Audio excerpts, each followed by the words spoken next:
Quick pick in the end to Baron, and now we're on to game 2 after they came out with a victory. Mid lane gets a bit of focus. We'll see if P1 still focuses Contractz out.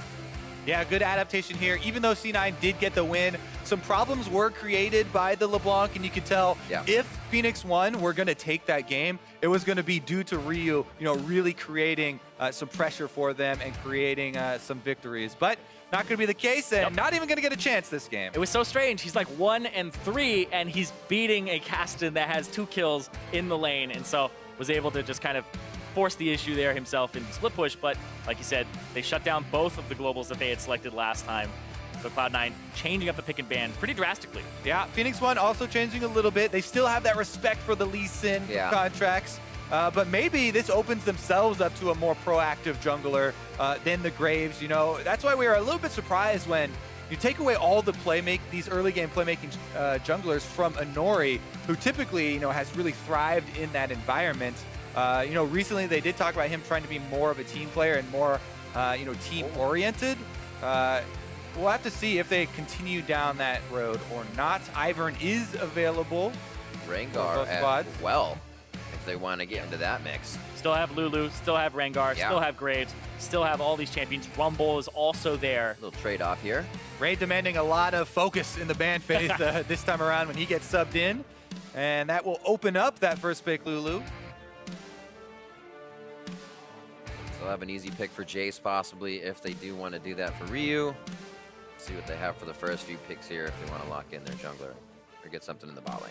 Now, Ryu has played a pretty significant amount of the mid lane Jace, but there's almost no reason to ever show that super early on. And Phoenix1 would much rather take away some of the power picks on the table. Contractz, we showed the highlight reel of the super hard carry Rengar game that he had, and they're going to want to take that away from him. Inori obviously made his beginnings as a Rengar main, so see if he still has it. And one of the most memorable moments for Inori in his entire career is the Rengar game against TSM that stopped their perfect season, or split last year. And so he's going to have it here in the playoffs. Comfort, we talked about how they've been moving a little bit more towards Inori not being a carry for the team, but this is definitely a game where they're looking for him to step up and be aggressive and take it to Contractz in the jungle. That's why I kind of do like the Cloud9 option there. They could have gone for the Rengar, but they go for kind of the Rengar counter in the Lulu to try and stifle that assassination. We'll see if Smoothie is able to get to the victims, though, in time, because you definitely have to be in place for that setup. And Inori has been known to get off to fairly explosive starts. And also the fact that you can't really let that Rengar go over to the next phase, because Rengar plus Lulu is a devastating combination. And so when you have both on the table, you'll typically go for the Lulu, like you said, Kobe is the counter, but you can't let both go over. So Phoenix1, it's kind of like Inori going, do I have to play the champion that I main? Oh no. But I think he's going to have a really good time on it. Oh, I also like the Varus too, because that was banned away. Varus, Kalista, and the Ashe was also taken previously by Cloud9. So the engage was much lower in the AD carry position. Now they have some form of engage for Arrow to start a fight. This is basically I'm picking what I want to pick because it's open now and it's still kind of safe to pick. Varus picked up as Arrow was banned out on that last game, and the Syndra also found herself on the ban list. Yeah, Syndra's been one of Jensen's best champions. Interesting, they decide to blind pick it here rather than answer AD carries for Sneaky. So I'm very curious to see. They're making a conscious decision here to hold this bottom lane until the very end of the pick ban phase for themselves. And it could be something as crazy as Kalista coming out. There are a lot of options currently with Blade of the Ruined King working so well with so many different AD carries. It actually becomes very difficult in the second ban phase to really target Sneaky and keep him off of something he enjoys. Lucian he had very good performances on. There are just so many different options. Never mind, Lucian will not be one of those. Last time they played each other, Arrow got bodied by the Lucian, whereas bottom lane did, and he was like, man, I'll play it the next day against TSM. I learned Lucian from Sneaky. Didn't work out the same way, so gonna ban the Lucian away, so it's not even an option for Cloud9 to pick up here. Cloud9 waiting, Rumble for Zig, taking away his damage. And we will see what Phoenix1 has to answer for this last ban. Still looking for what Ryu is going to answer this game with. He did show the Jace before. He might need a little bit of AP in this composition. If he wants to go really hard, he can go in on having an Echo as a counter pick to the Syndra and go for something along those lines. Fizz was another champion that did get buffed, and then everybody started playing it top lane bruiser, and that was something that was a classic Syndra counter. You seed the early parts of the lane, but then you're able to just beat her pretty much every time she shows her face on the screen. Also, I do like Cloud9 banning out the Rumble here, because they kind of block any AD champions from the mid lane for Ryu that he would want to go with, like the Talon. Yep. Or even the hover of the Jace that we saw, because they're already very AD loaded with the Rengar jungle, and blocking out a couple more of those APs here from Cloud9. Yeah, you take away the Rumble, then it's like, okay, well, we have to play something AP mid, or else we're an all AD composition. Rumble kind of the sole AP top laner right now that allows you to run double AD, or double physical damage compositions. And I like the Ahri ban there, because that's actually the best champion for Ryu lifetime. He's 26-4 on Ahri. A lot of respect for that. Take that away from him. You're going to get the Orianna. Definitely still a top champion for him to play around. And it is not a team that can get out of it that easily, so he should be hitting some big shockwaves once we get into these fights. Yeah, a lot of setup here. You know, Karma's speed up shield for the Rengar into the Orianna shockwave delivery could be very good setup. You know, makes it super easy to land Varus ultimate. Large amounts of damage can come out. And Phoenix1 looking like they are adding a bit more pick to their composition, as well as solid team fighting. Yeah, we just went from having two 1-3-1 compositions against each other, fighting for split push, fighting for vision control. This is more pick and also team fight between these two teams. They're both going for similar strategies here. Would say that Phoenix1 are a little bit heavier on the team fighty aspect, and Cloud9 a little heavier on the pick aspect. Are we going to get the classic, the Raid Jarvan? Hey, there it is. And last time we saw him play this, he actually went for Grasp of the Undying, and he went for, I believe, a Titanic Hydra instead of a Ravenous Hydra. So maybe Reaper's gotten to him a little bit. You can't build full damage every game. You get a little bit bruisery, then he can take a few hits. Ray still was able to put out very consistent DPS on that Jarvan. You still have a lot of burst. His passive plus the Titanic active. There he is. Can really find their home. And it's the kled we've been talking up from Zig. I think Shady was like, you want the kled? We just looked over, yep, locked it in. Kled in the top lane for Zig. We're going to get some damage out of the top lane this time. We talked about team fight. Hard engage from Phoenix1. Rengar ulti, Orianna ball. You also have the Kled ulti plus the Karma. There is so much for Phoenix1 to force the issue. It looks like they looked at the previous ban and went, man, we couldn't engage. How about everything can engage now? Also, I'm very, very curious to see where the top lane priority does go, because these top laners are very, very good at ganking mid laners. The Syndra and the Orianna, neither of them do have their own escapes, and it will be very, very telling if either of these teams decide to direct a lot of those resources to gank those champions. I mean, Syndra especially has been one of the most punished low mobility mid laners that we have seen this far. And I will say there's a little bit more of an easy gank opportunity for the Rengar as opposed to the Graves because of the CC difference between the two. So Inori has the tools to start making this game an early game victory for Phoenix1, whereas Cloud9 looks like they might be stalling a little bit for that mid game, but Syndra could start going off alongside that Jarvan. I think that's the way Cloud9 plays it. It's not timid, it's tempered. They let that early game kind of slide along, and then they take action, and that's where you're saying Phoenix1 can take grab of the game themselves. We're going to hop into this game 2. P1 versus C9 as we head for Vancouver. We head for the final matchup. The crowd is ready. We're about to get onto the Rift. We're about to see what can happen between these two teams. Like we said, P1 has quite the speed comp. If it were any other meta, probably see Arrow back on his Sivir for even more speed, as that was one of his most played throughout the splits. And we're on to the Varus this game, and we're on the Rift. And we're talking about all-time records like Arrow's most played champion, etc. Yeah. Jensen, 10-1 all-time on Syndra. There you go. Zig, 5-0 on this kled. So there are some records here where these guys are playing for comfort, and they're playing to win the semifinals. Syndra is also one of the champions that really does put your dodging to a test. He's been very good on it so far, and we'll have to see if he can keep it up, because Phoenix1, they did make one of those adjustments that we were talking about, putting Inori on a little bit more proactive early game. So we'll definitely track his route and see if C9 can do the same. Looking for a Raptor invade or not.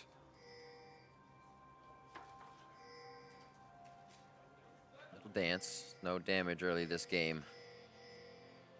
And the line of scrimmage actually doesn't allow too much tango over by the Raptors. Contractz will probably still squeeze himself in, get an end of the line, and give a little hassle to Zig and Inori as we start things off just as usual.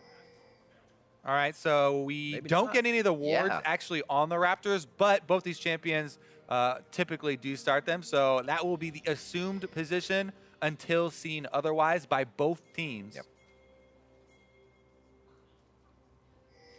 And you get an Orianna ball leash for yourself as well, and a Syndra orb on both sides. So both junglers will have an okay time on these camps. Of course, Rengar does a pretty good job once he gets the double Qs of clearing out all the small ones. Get himself level 2 real quick. Here's up to the top. Looks like they're on just about the same pace as we start things off in the lane as well. We'll have to see which way that pushes first.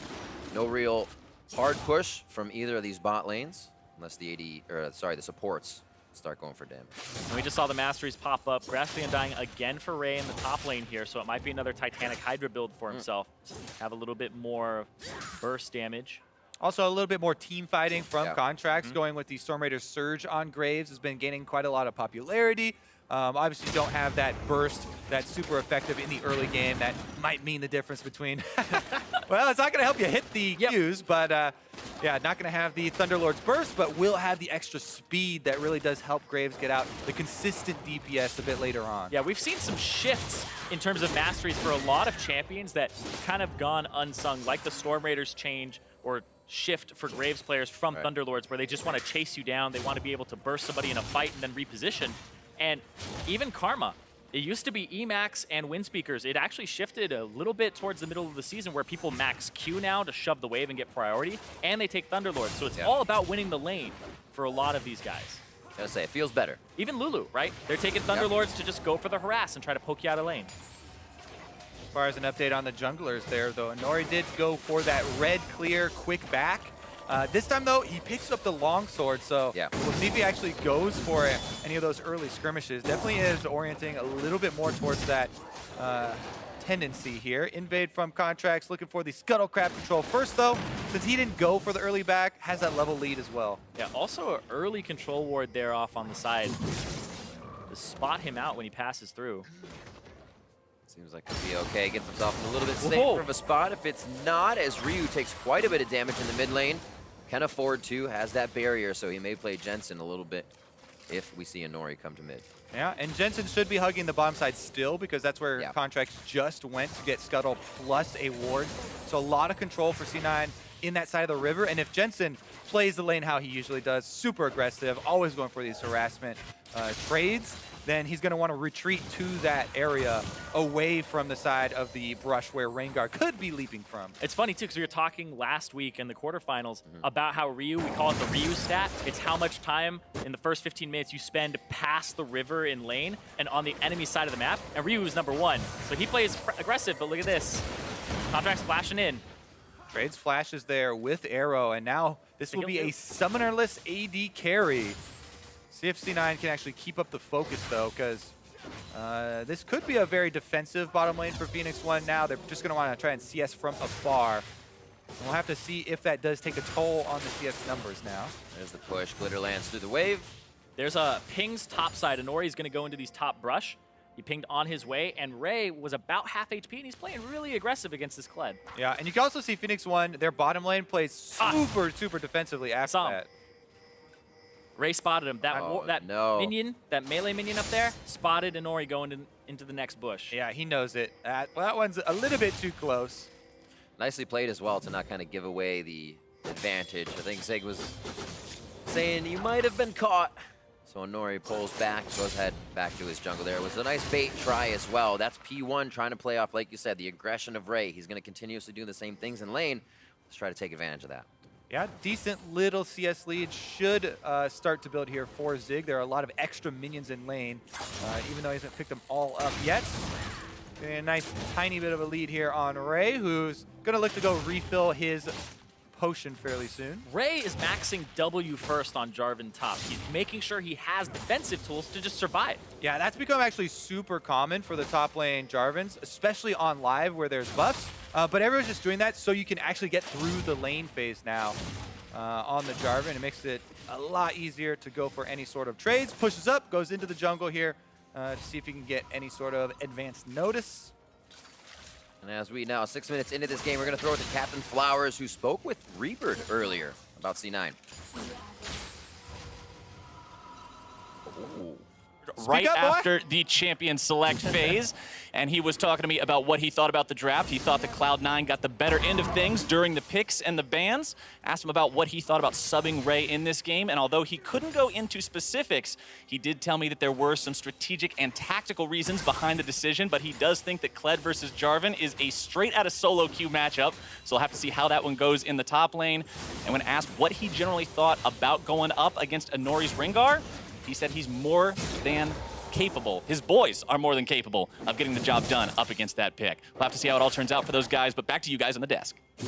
Strategic and tactical. Haha. Straight out of solo queue. Same sentence. All right, thank you very much, Captain Flowers. We'll have to see how that pretty volatile top lane goes. They've already been at each other's necks each time they're in lane. It's funny because Rebird, I got to do the sideline interview with him previously. He's very cryptic in a lot of the things that he says. Doesn't give you a lot of reasoning to the madness of who's subbing in, when, why. Right here, Arrow. Same play. Flash. Deja vu for the bot lane. Contractz comes in for the same play. A few of the summoners down, makes it happen in their favor this time. Questions answered. We were wondering if they would be able to return and actually punish the earlier gank in the summonerless AD carry. Contractz right back out on the field, and once again, he gets the better early game over Inori, even though he's on the more farm-oriented jungler. Inori now is going to feel that pressure. I mean, this is a guy who has been subbed in and out on the team and talked about how, you know, he wants to prove himself and he really wants to fit in. Looking for the blue? Good drag. I like it. Regardless, though, you know, that can get into your mind and affect your playstyle a little bit if the other jungler is making moves. It's just kind of baked into every jungle main that you are used to getting flamed as soon as the other jungler starts doing stuff. Well, why isn't he here? Yeah, you gotta have thick skin as a jungler. That's not a mastery. Or mute all. Same thing. Coming up on 9 minutes, still 1 kill. Very much like the first game where things have been slowed down after we saw a quick play. It just happened towards that bot lane, so give Contractz a little more time as it looks like they will move in to P1's side of the jungle. Again, so proactive here, Cloud9. Smoothie and Contractz working in unison to get vision. Jensen still has this bottom side of the map to retreat to. You know, he plays aggressively in this lane. He knows he has all this vision on the bottom side. He's so safe over by this blue quadrant. And Inori now does have options, though. You can go for lane ganks with Rengar, super easy with your ultimate. So that may be something they try and look to punish. However, you would have to knowingly work around all the extra vision that Cloud9 have put, and currently they're walking right through it. Exactly, and you also have to work around the fact that all these flashes are up except Smoothies, so it will most likely be return ganks or two-time ganks that will actually land you the kills. Yep. A lot of trading up here. And Zig losing it, about to dismount. Ray is playing it fantastic. Anytime the bear trap hits, oh, he's almost remounted. Drag. Saving the ult. Gets it back. There's Scarl. He's going to go back for Ray. Knows he needs to pull out of this one. One more bear trap. Always goes in, tries to get that flag and drag, but did not have it and had to flash. It's always, uh-oh, never mind. Inori looking to pick Smoothie. The guy with no flash either. Wild growth. He didn't really get too much onto Inori there, and Ryu's going to be able to get in for a little bit of help. They kill Smoothie down, and Inori starts off a kill for himself. You guys said once the jungler does something, the other one has to respond, and Inori did just that. Ryu? Shockwave onto Ryu, almost gets taken down as he's pulling in Inori for the fight. If they weren't able to get enough damage, that's going to be the ult. Oh, from downtown, Contractz with the collateral damage. I was going to say, Ryu knows no fear going for that trade, but you should have a healthy amount of fear. He has barrier. Yeah, he has barrier. But he didn't expect that. He has a lot of answers, but none of them were used, and Ryu goes down to the ult. Yeah, that was a good answer from Contractz, but definitely gonna blame Ryu on that one a little bit. You know what the most frustrating thing in the world as jungler is you're working so hard, overtime for these ganks, and then the other guy just comes in, does one ability, gets like the easiest gank of his life. You're like, man, I'm sweating over here just for like 300 gold myself. Yeah, this guy comes in, boom! Take another look at this. It was really intelligent there by Inori, trying to punish the flashless support, and it looked like Smoothie maybe there was some communication with him and Jensen. Hey, maybe there's a chance we turn around on Ryu. But Jensen's like, nah, I think you're dead. So he backs off and then only ends up going for the full trade once Ryu starts it off. As far as reacting to the ultimate from Graves there, definitely a possibility for the barrier, but he just was not looking for it. And if you're that low staying in lane, I think you always have to be looking for any sort of danger on the edge of Fog of War.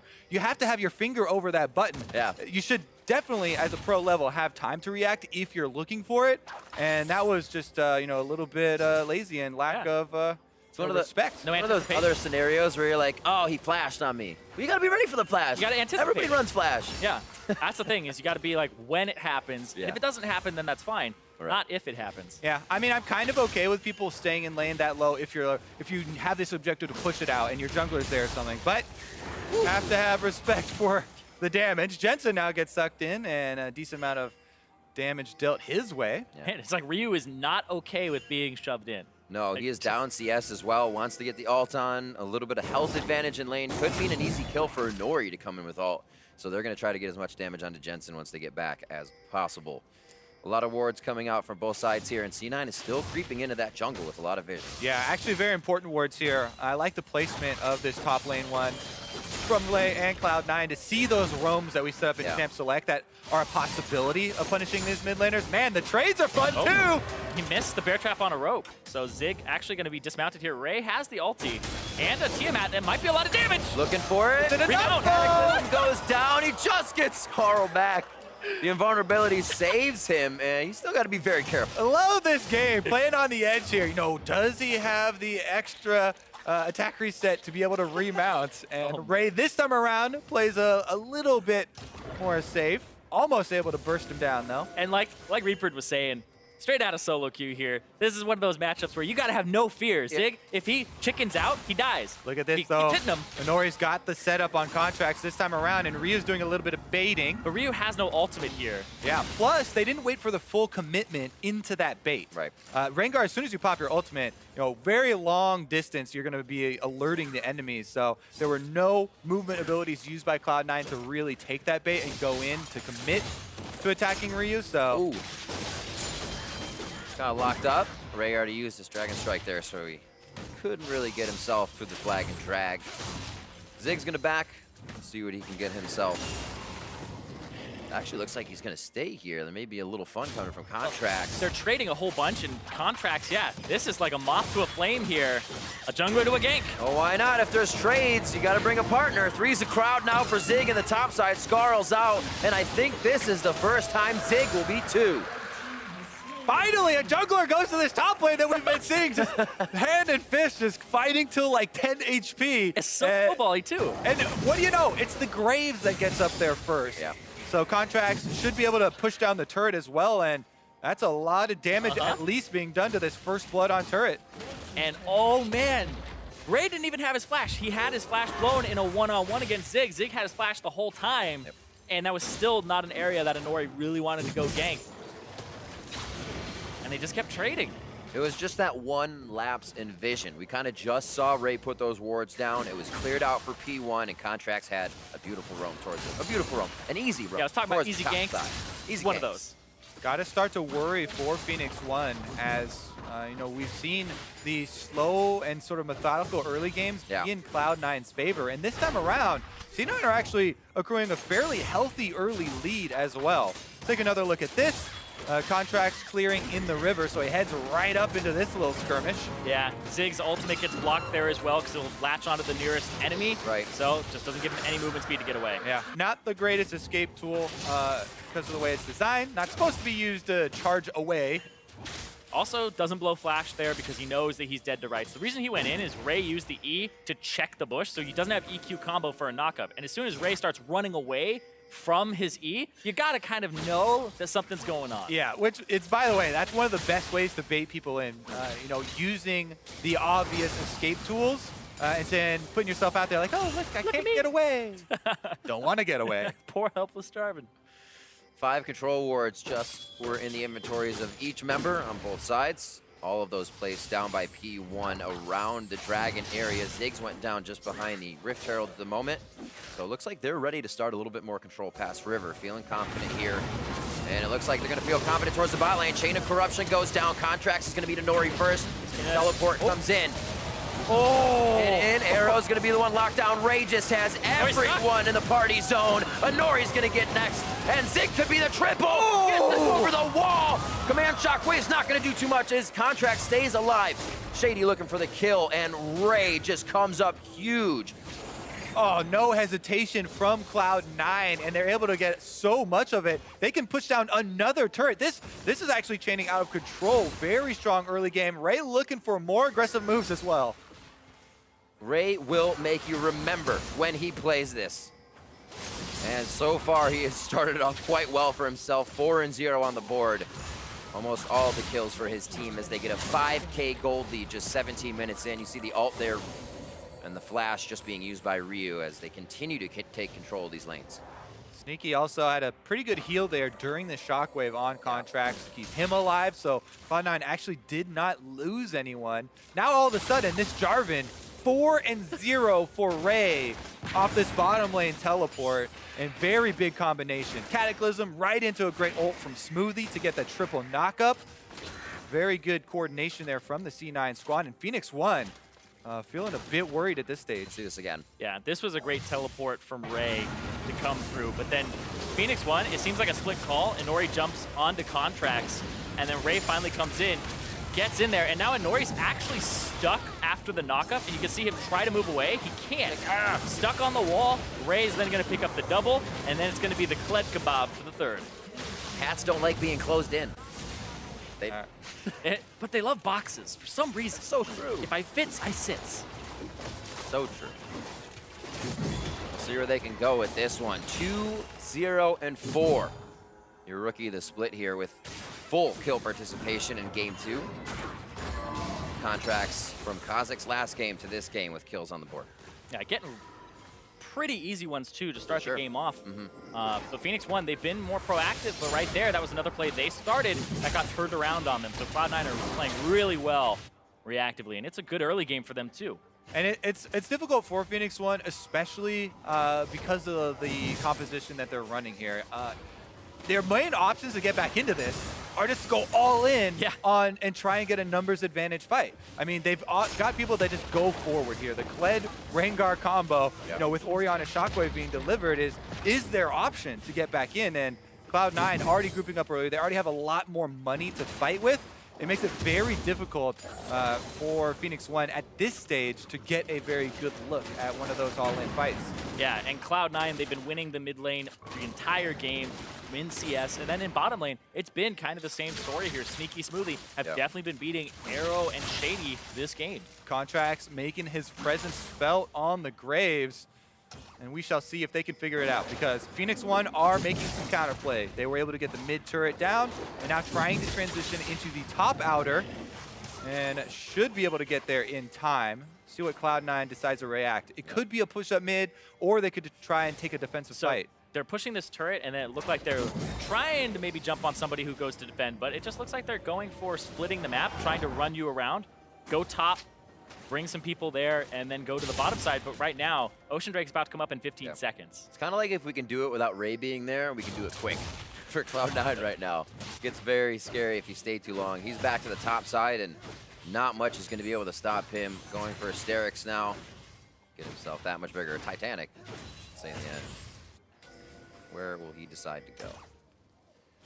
Ryu pushing himself back to mid lane here as he has to focus on Jensen, making sure that he does not get any bigger here. I mean, this is a pretty easy initiation here for Cloud9. Start up on the Drake. They've got some vision coverage. Phoenix1 were just completing recalls here from the Rengar, so no jungler even close to being able to come. And the options for Phoenix1 continue to dwindle here. Maybe Ray is going to be the target. 4 people on him. What will the team be able to get out of this, though? This is a is-it-worth situation. Clearing from Ryu in the mid side may be enough to stall C9. They should try and collapse on the rest of the team and force C9 off of this push. Looks like they're heading the long way up the river, and Rio trying to clear the wave. Yeah, and he's going to do it successfully. Shockwave actually helps clear out the last bits. Now Contractz will go towards the top, shove that in for some pressure, and when you do that, you force somebody to come answer it in the next few seconds. Definitely one of the few options there for Phoenix1 that is advisable, and they found a very small opening back into this game where they had very limited options. So definitely good, you know, steady play calling there from Phoenix1. They're not panicking too much at the moment. All right, he's looking for arrow. Instead of actually pushing the wave, cleared out the Krugs and then went for a few seconds of considering going for a gank. There was a Graves in there. Yeah, Zig's had so much alone time with his bottom turret. He's about to have his W up, so he'll get some extra autos in there. But here comes Ray. Let's see if Zig commits to it. Their first turret! Ah, he did it! Be able to waltz out of this one, no trouble. Top lane's gonna get a little bit of, actually holds him in. Gonna get another flag and trap, keep it on the backside, the knockup. Nobody's down here, and everybody's going topside for C9, so Zig controlled by Ray. He had the W back again. Here comes Scaro back, so Ray just has to kind of work this one out, and it looks like Zig is not going to want the rest of the fight. P1 pulls off in the top lane, so no casualties. Yeah, once you have that W up for kled, you really hope it's when you're dismounted, so you can remount very quickly. Ray also can't really chase that too far. He's a tank, can't burst him down, and there were a lot of recalls there for Phoenix1, so they could not account for all members. There was Flash and Heal blown by Arrow as well as Flash and Shady, what was happening in the top lane, so we'll have to be careful of how the back lane, I should say back line, acts for P1. All right, Phoenix1 with their all-in. Oh, trying to catch C9 as they're split, looking for a play. Who do they want? They are actually quite split. Contractz is going to be first to make sure his damage does not come through. Ray to the back so he can get with his team. Nicely positioned, and P1 pulls off. They're happy with that. Again, no hesitation for P1. They are able to get some back. Ooh. Countered by Scarl and team. Yeah, forces you to not use the R as Syndra, or else it just falls into Scarl. And Ray back to the top side here, almost cannot be stopped, and P1 is starting to get kind of strung around the map in a composition they tried to run the first time. Yeah, again though, they have so few options that these are the moves you have to take from behind. And even though it's just a drop in the bucket, it's just that one kill, these are the steps that you have to take. It's just a long process to get back in here, and definitely a good first one there for themselves. Yeah, it's that breath you get to take after being down under the water for so long. It feels really great that you got something back, but you really just have a moment to stay more time underneath the water instead of drown. So right now, Phoenix1, they get a little bit of a breather. They get to buy some items. Zig will finish up the Titanic Hydra shortly, and they have to play more around these objectives as they start coming up. Mountain Drake won't be for a good while, but that Baron, you always have to kind of have that in the back of your mind. That is an objective that Cloud9 could go for. Sneaky is about to be explosive. If they get a good fight and money in his pocket, Blade of the Rune King finished, and he is stacked on that tier. So once he has the money for that as well, it's instant transformation. Not gonna suck. 0-0 and 4. He's been able to stay safe on the backside, dealing the DPS. So he will keep that going. 3K cold lead. As we come up on 25 minutes, we'll see a little bit mid pressure here. So one of the interesting things also, you know, about this composition is that as Cloud9, even with this lead, you're kind of drawn in two directions where, yeah, they do want Ray to get a side wave pushing, but you also want Ray, if Zig is in the area to start off the engage, to be the one to soak up this kled charge. And your tank can't be in both places at once. Yeah. Well, you want to get the side wave pushing, he also wants to be your point man, because you just step in front of the kled charge, and it puts a stop to a lot of what Phoenix1 are built around. And especially right now, when Ray doesn't have teleport, he's spread even thinner, because now that bottom wave gets shoved in, Ray has to go answer that, which now gives Zig a window to make a Scarl charge play without an answer from Ray. So Cloud9 will have to back off as soon as they start noticing that Zig is no longer bot lane. That's the trigger we need to see pulled here. They have to be confident enough to go in. Titanic just finished up for Zig as well, so he gets a bit more damage along with his Black Cleaver. And this will be mid-turret. They're going to start pushing in for it. Jensen has to get this blue, and that's pressure for P1. Yeah, Cloud9 backing off appropriately here as they're waiting for the teleport to come back for Ray, and might even have to make the call to just 5-man it and group up so they actually do have that front line. Because As we said, the combo here with the Skarl plus the Rengar Orianna is a lot of damage to the back line. And if Jensen and Sneaky cannot evade, even though Phoenix1 are down, it could change quickly. Contractz doesn't have a flash there either. If Ryu pulls the trigger on the ulti, he'll get the ulti from Smoothie, and they may possibly have a way to chase that down. But they had to go back to spreading out, and Arrow was top. Very good setup here for Cloud9, though, around the Drake. They've got vision, they have their tank with them, so this should be a pretty good situation for C9 to set up and immediately start this Drake out. I don't really see Phoenix1 risking it to try and steal a Mountain Drake. Mountain Drake very good, though, as far as pressuring Baron as well. Yeah, they're just going to keep tending to their waves here. P1 will now actually force C9 to walk the long way around. This minion wave will crash. They didn't get this turret previously, but this is the time for P1 to finally try and make a play and clear out vision top. Yeah, safety in numbers for Cloud9, though. They're trying to move in. The turret is definitely going to go down to Phoenix1, but will any stragglers be locked up? Not quite yet. Inside track now does belong to Cloud9 up the mid lane, and Phoenix1 trying to rotate back. Yeah, they don't even have time to clear out that control ward either. It's get there now. It's a matter of seconds. This also balls C9 up for a perfect shockwave, though. Ryu puts it in. It doesn't look like a trigger they could pull. Yeah, it might be a shockwave on the minion wave again to try and get rid of it if they keep pushing, but C9 rotate now. It's like they're calling each other's bluffs. Yeah, it's about minion wave control. Right. And now the side waves, top is in favor of P1 right now, shoving out. Bottom is actually, I believe, even / shoving a little bit in favor of P1. Next question for me is, you know, are Cloud9 really willing to push it with this Mountain Drake? Because it can be one of those game-changing Drakes. You want to be grouped up. You want to have your Jarvan in the front line.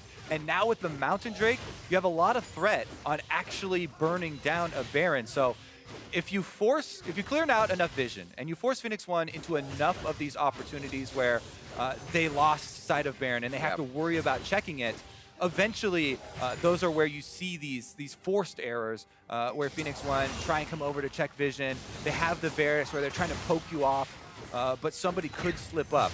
And those are the... There we go. They are actually going for it. But you were saying? There's a ward in the back, but it's canceled out by the control, so now they see it. Ryu does have the 4,000. Teleport in. It's going to be a forced fight from both teams. Oh, it's burning fast. kled has that ultimate, but he doesn't have a member he can find. He would be locked out by Ray. Ray wants kled. Now the team has to focus somebody. That was forced the fight, and he flashes out. And nobody wants ham for dinner tonight. But that was the TP, the flash, and the ulti from Ray. He's just a knockup bot right now after that. And not even a healthy one. Took a lot of damage there. The shield obviously does scale off more people getting hit. Only Cataclysms on Zig, so not much lasting damage there. And Cloud9 jumped the gun quite a bit there, even though they were holding most of the cards as far as the pressure game. Interesting switch here for Jensen over to the bottom Pressure reverses. Because Jensen's bot, they're like, all right, time to get vision control of this Baron. They start Baron with a true shot barrage before they actually want it. Nice job by Sneaky. P1 can't get back to mid now. Phoenix1 also don't have the Mountain Drake, so they don't have the same pressure that C9 does. What a game of ring around the rosy. Ryu gonna back. He can get a good shockwave or at least dissonance on the wave to clear the turret, but they are just toying with P1 right now and have their goal side to the mid and base. Contractz screening here. They take the entire turret and shove up into the inhibitor one, but here goes Zig. Engaging mid on Sneaky. Sneaky go, pulls it through. Ray's able to come through as well with the block. Inori on the side. He's trying to get Jensen a quick flash. Dodges out most of that front end damage. And summoner spells from Jensen are down, but they're still going to toy with this a little bit before they back off. Yeah, but he gets antsy when the Baron starts to become the priority here. I'm feeling antsy about that too. It's this shockwave from Ryu. They're trying to look for a good position for it. One of the things that P1 did get out of that, though, is the flash from Jensen, and he doesn't have Ghost either right now. So he's a little bit of an easier target to get with the shockwave, and he is a big target for Cloud9 that they really want to take from P1 side. Definitely true. Both summoners down here for Jensen. He is level 16, so he's also a big offensive tool that C9 cannot afford to lose. Yeah, he also has Zhonya's Hourglass, so that's another thing that kind of helps him with having the flash down, so he can outplay that if you don't fully respect that in his inventory, and he's fast on the fingers. Currently, C9 looking to get cooldowns back as they send Ray to the bottom side. He has no teleport, so they're not looking to offensively pressure. They're just trying to farm up the lane and get minions back pushed back pushed out so that they can actually go clear some of these control wards. Because Phoenix1 are fighting very valiantly here to stay in this game number 2. They don't want to go down easily. Still have eyes to move towards the finals. And both these games have actually been rather close. And it hasn't been one of those, hey, somebody's completely out of the game 20 minutes in. It hasn't been a stomp. Cloud9 had great control for the early part of the game, but they haven't been able to completely push the issue and keep forcing it. And you can see here, vision-wise, the wards per minute and the control wards per minute. Cloud9 just a little bit up there. Like that right there, that's almost 30 control wards in this game alone for Cloud9. Meanwhile, I did the math. They've gone back to the Baron here, and those control wards getting their use. Ray looking for another engage, but Phoenix1 are spreading out again. I got that was game 1, so that was a huge vision warp. Look at that, Shockwave only on Ray. Chain of Corruption's onto Ray. He may have to take the fight to save the rest of the team, and he may go, there he is, towards the back line. Now the team can consider what can happen. They call the audible, decide to go back in. And collateral damage does not do too much to the back line. Arrow and Shady have flash, so they have to be careful. Yeah, they can't get the follow-up, though. Right. You know, that stun, not able to land Syndra stun through into the Cataclysmed Arrow, who still had flash. So Phoenix1, very, very happy about that little skirmish. Another pick for themselves. And Cloud9 unable to really gain ground. It's just another Cloud Drake, so while they should be able to go switch over to that side of the map, Phoenix1, very happy. Yeah, right now, though, if you go get Cloud Drake, you sacrifice the vision on Baron. And I feel like Cloud9 really don't want to commit to that.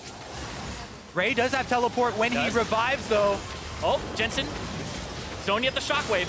Oh, instantly deleted, though. Gets the damage off onto Arrow. There weren't enough on the ground to do the damage he wanted. The remount doesn't happen. Contractz picks up the kill 1 for 1 in both damage coming in from the team.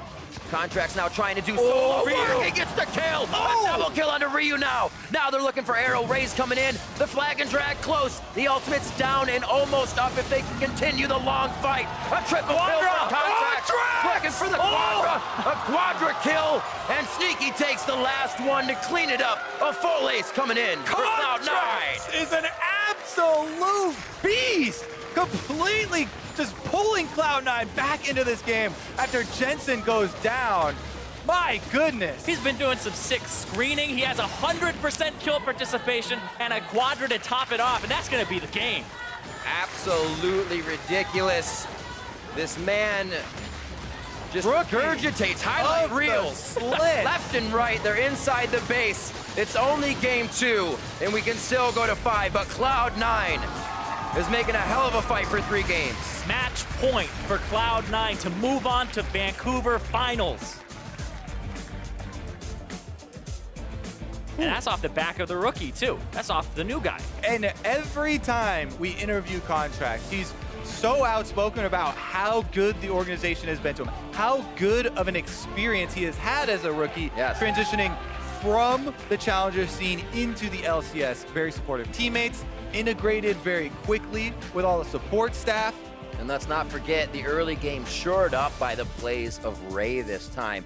The mid best of 5 switch, as Cloud9 has been able to do, and Ray coming out pretty sharp spear this game. Played a good Jarvan. Yeah, he did. He got a whole bunch of kills, but I feel like this game, from P1's side, they actually let those lapses in vision get punished so hard. Where Contractz able to walk up, boo, there's an ulti for a kill. Lane, walk up top, there's still a flash on the enemy top laner, gets a kill. And Inori's sitting there on this Rengar trying to look for eloquent ganks, some of these gank pads. And then it's just like Contractz like, brute force, there we go. You guys are fighting and playing off of his lanes a lot better than Inori was.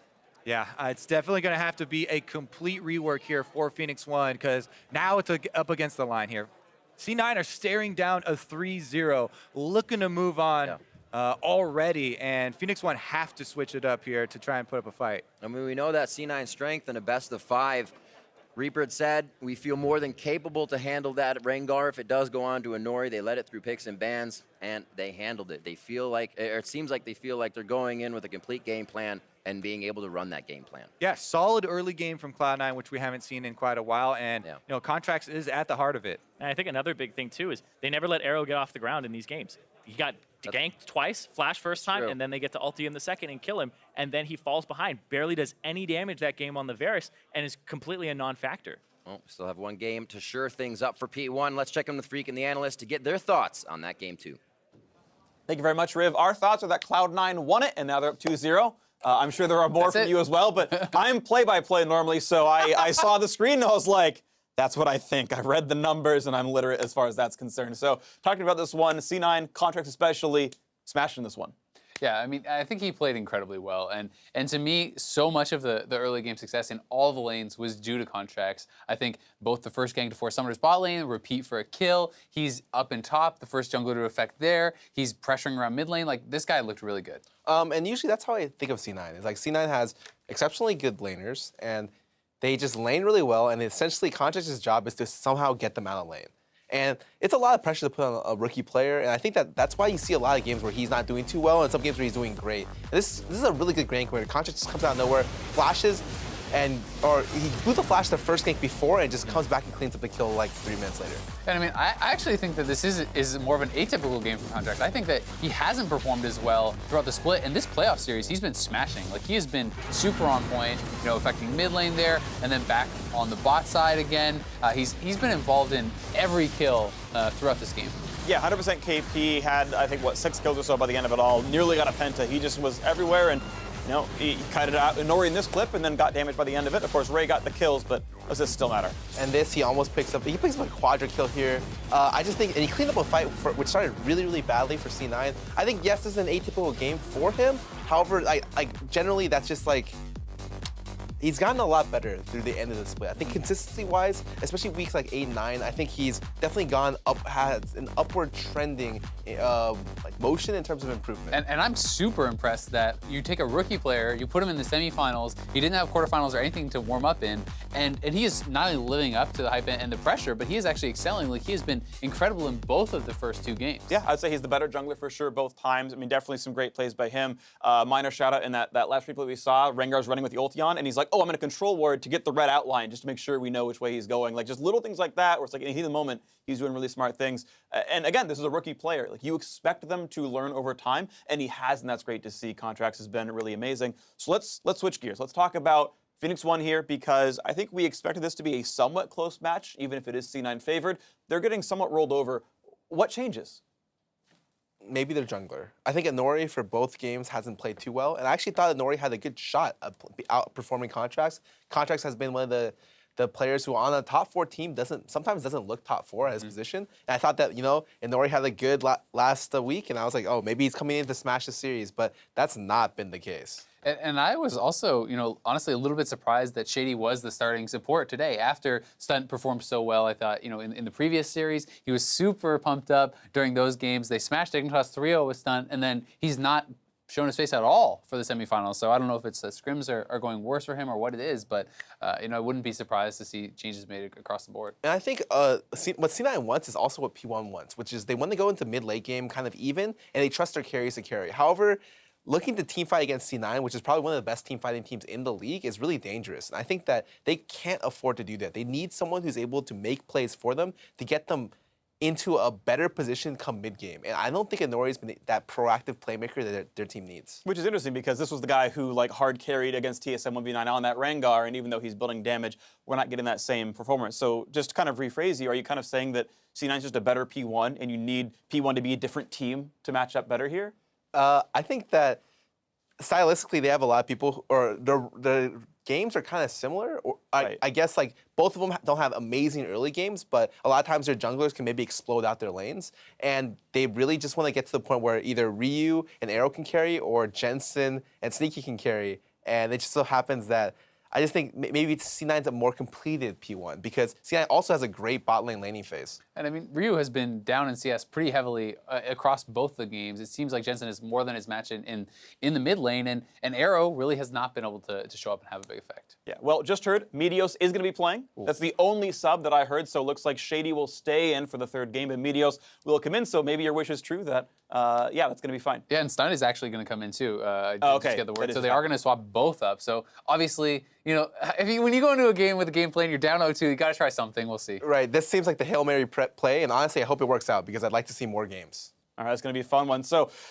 we got new styles coming up. It's going to be interesting. Maybe the reverse sweep can continue the trend here in North America. Who knows? But we're going to be stepping away for a short break, and we'll see if Phoenix1 can indeed fight back against Cloud9's 2-0 lead.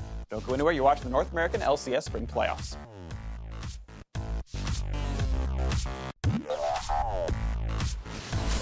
Ryu? Shockwave onto Ryu. Almost gets taken down as he's pulling in Inori for the fight. If they weren't able to get enough damage, that's going to be the... Oh, no! From downtown, Contractz. 80 flashed. 80.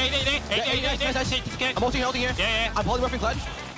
They're slowed. We're fine.